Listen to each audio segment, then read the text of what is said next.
नमस्कार। आज जिस कहानी का पाठ मैं कर रही हूँ वह है सहेलियाँ।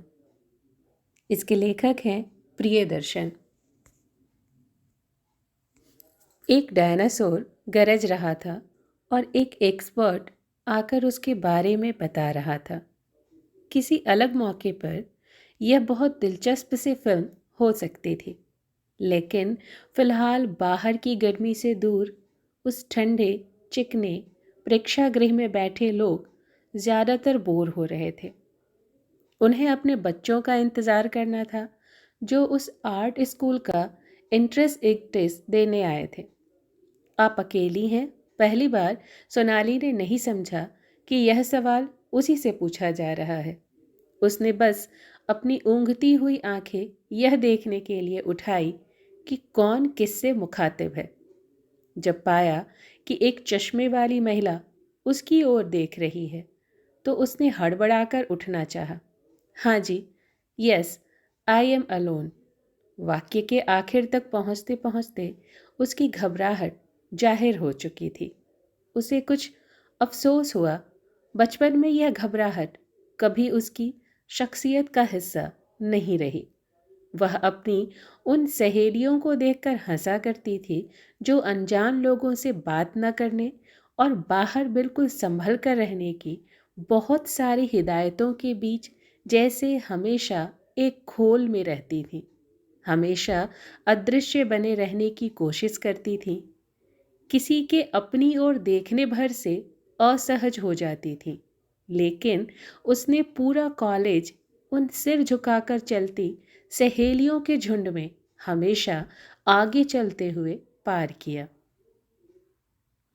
नौकरी भी ऐसी की जिसमें अपनी तरह का खुलापन था। फिर ऐसा क्या हुआ कि अनजान लोगों से बातचीत अब उसे असहज बना डालती है। आप मेरे साथ चलेंगी नीचे तक? कुछ खा लेते हैं हम लोग। चश्मे वाली के सवाल के साथ वह खड़ी हो चुकी थी। घबराहट पीछे छूट आई थी, हालांकि सकुचाहट बची हुई थी। उसे ख्याल आया कि उसे भी भूख लगी हुई है, जिसे अनजान जगहों पर अपनी शख्सियत की तरह ही दबा लेने की हाल के वर्षों में बनी बेखबर आदत ने इसका एहसास नहीं होने दिया। थोड़ी देर में वे नीचे थीं। दो अनजान महिलाएं अब सहेलियों की तरह बतिया रही थीं। दोनों की जिंदगी जैसे साझा थी, लगभग एक सी। दोनों अपनी बेटियों को टेस्ट दिलाने आई थी। दोनों के पति बड़े जॉब में हैं। दोनों के पतियों ने यहाँ सारा इंतज़ाम करा दिया था।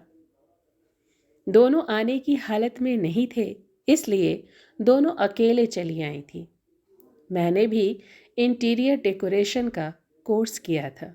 बाहर कैंटीन में समोसे का कोना चम्मच से तोड़ती सुजाता बता रही थी। हाँ, चश्मे वाली का नाम सुजाता था। सोनाली सुन रही थी। 3 साल जॉब भी किया, लेकिन आयरा हुई तो छोड़ दिया। अभी मैं बॉस होती कंपनी की, विकास भी वहीं थे। सुजाता की मुस्कुराहट में एक फीकी हंसी शामिल हो गई थी। तब दोस्त कहते थे, जॉब मत छोड़ना, सब छूट जाएगा। एक मेरी दोस्त थी मनीषा। वह तो कई महीने लड़ती रही। कहती थी, तू जॉब नहीं, जिंदगी छोड़ रही है, तू ही छूट जाएगी पीछे। उसने विकास को भी खूब डांटा था, लेकिन संभव नहीं था घर दफ्तर एक साथ। अब तो 18 साल हो गए, लगता ही नहीं कि वह मैं थी। सोनाली के हाथ का चम्मच धीरे धीरे कांपने लगा था। सुजाता अपनी कहानी सुना रही है या उसकी? ऐसा ही तो उसके साथ हुआ है। बिल्कुल हूबहू नहीं, बिल्कुल हूबहू नहीं। उसने इंटीरियर डेकोरेशन नहीं, पत्रकारिता का कोर्स किया था। उस समय बहुत कम लोग यह कोर्स करते थे। वह और नीलेश एक ही दफ्तर में भी नहीं थे। दोनों अलग अलग अखबार में रिपोर्टर थे। पहली बार सन 1992 में अयोध्या में मिले थे। मस्जिद उनकी आंखों के सामने गिरी थी।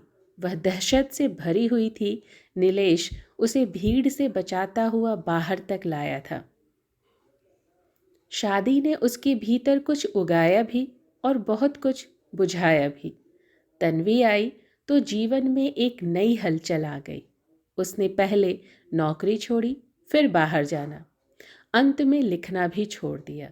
घुटनों के बल चलती तन्वी धीरे धीरे खड़ी हो गई और चल पड़ी। सोनाली पहले चलना भूली, फिर खड़ा होना और फिर घुटनों के बल चलने लगी। अब उसका कोई काम नीलेश के बिना नहीं होता। समोसा खत्म हो गया था और चाय भी, शायद दोनों के बीच बात भी। कितनी कम बातें रह गई हैं उसके जीवन में। नीलेश की नौकरी, व्यस्तता, तन्वी का फ्यूचर, बाइयों की चिकचिक, कुछ टीवी सीरियल, कुछ फिल्में, कुछ टूटती बिगड़ती जोड़ियों की गॉसिप, बस। मालूम है, मैं उनके बिना बरसों बाद घर से अकेली निकली हूँ। घबराहट हो रही थी, मगर अच्छा भी लग रहा था। अब तो मैं और आयरा सहेलियां हो गई हैं। हमने खूब गप की। मैंने बताया कैसे पीजी में पढ़ते हुए हम लड़कों के साथ फिल्म देखने निकल जाते थे। उसे यकीन नहीं हो रहा था। सुजाता हंस रही थी। अच्छा, अरे आपको पता है, सोनाली की आवाज़ उल्लास से चमकने लगी थी। एक बार मैं अपनी सहेली के साथ मसूरी चली गई थी। माँ पापा सब नाराज। 3 दिन घूमती रही। अब सोचती हूँ मैं थी ही क्या। बोलते बोलते वह सकुचा गई। हमारी कितनी चीज़ें मिलती हैं। हम मेले में खोई हुई बहनें हैं शायद। सुजाता हंस रही थी।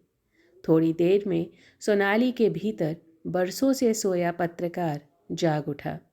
हिंदुस्तान की सारी औरतें मेले में खोई हुई बहनें हैं, या वे मेले से बाहर खड़ी बहनें हैं जो तब मिल लेती हैं जब उनके पतियों को फुर्सत नहीं होती, जैसे हम मिल गए।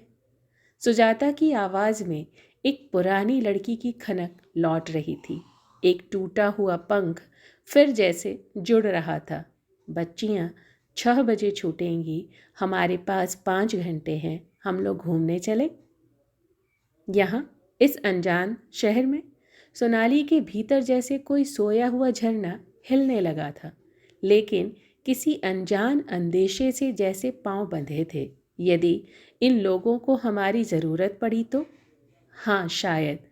अब अपने ही उत्साह से सुजाता सकुचाई लग रही थी। उसे लगा उसने बच्चों जैसी बात कर दी, लेकिन सुजाता के कमज़ोर पड़ते उत्साह को इस बार सोनाली ने थाम लिया। लेकिन इन्हें क्या ज़रूरत पड़ेगी, हमारी बेटियां हमसे तेज हैं। अब दोनों चुप थी। वे एक दूसरे में अपनी हिम्मत तौलती हुई मुस्कुरा रही थी। अचानक वे एक साथ खड़ी हो गई। चलें? दोनों ने एक साथ कहा और मुस्कुराती हुई चल दी। अप्रैल में भी धूप तेज थी। दोनों ने अपने पर्स से काला चश्मा निकाला और पहन लिया। उस दिन 50 की उम्र छूती 2 महिलाएं अचानक 25 वर्ष की युवतियों में बदल गई थी। वे गोलगप्पे खाती हुई बेतहाशा हंस रही थी। वे झील किनारे पानी में पांव डुबोकर बैठी हुई थी। वे एक मॉल के एक्सीलेटर से साथ उतरते हुए साझा सेल्फी लेने की कोशिश कर रही थी। वे लगातार बात किए जा रही थी। हमारे समय ये मोबाइल फ़ोन नहीं था। अगर होता तो सारे पुराने दोस्तों की तस्वीरें बची होती। सुजाता ने हंसते हुए कहा। सोनाली को याद आया, माँ के घर अब भी किसी दराज में एक एल्बम पड़ा होगा जिसमें कॉलेज के फेयरवेल की तस्वीरें लगी हुई थीं। उनके ग्रुप ने उस दिन डांडिया किया था। पता नहीं उस एल्बम पर अब कितनी धूल पड़ गई होगी।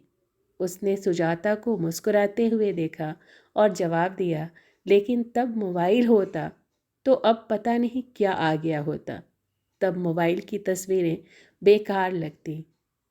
इतना लंबा हमारा मोबाइल थोड़े चलता कि सब बचा रहता। उससे अच्छा तो एल्बम है, लेकिन एल्बम कहाँ है, किसको पता। सुजाता एक पल के लिए चुप हो गई।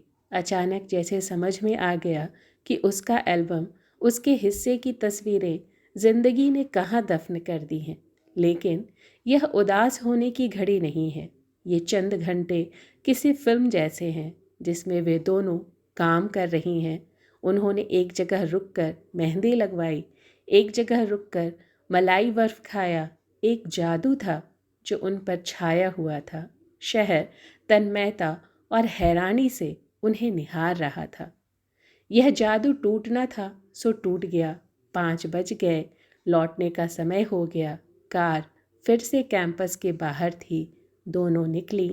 दोनों ने एक दूसरे का हाथ कसकर थाम रखा था, जैसे न जाने कब की बिछड़ी सहेलियां हों और अब न जाने कब मिलेंगी। कैंपस के भीतर की 200 मीटर की सड़क जैसे बहुत लंबी और खाली हो गई थी।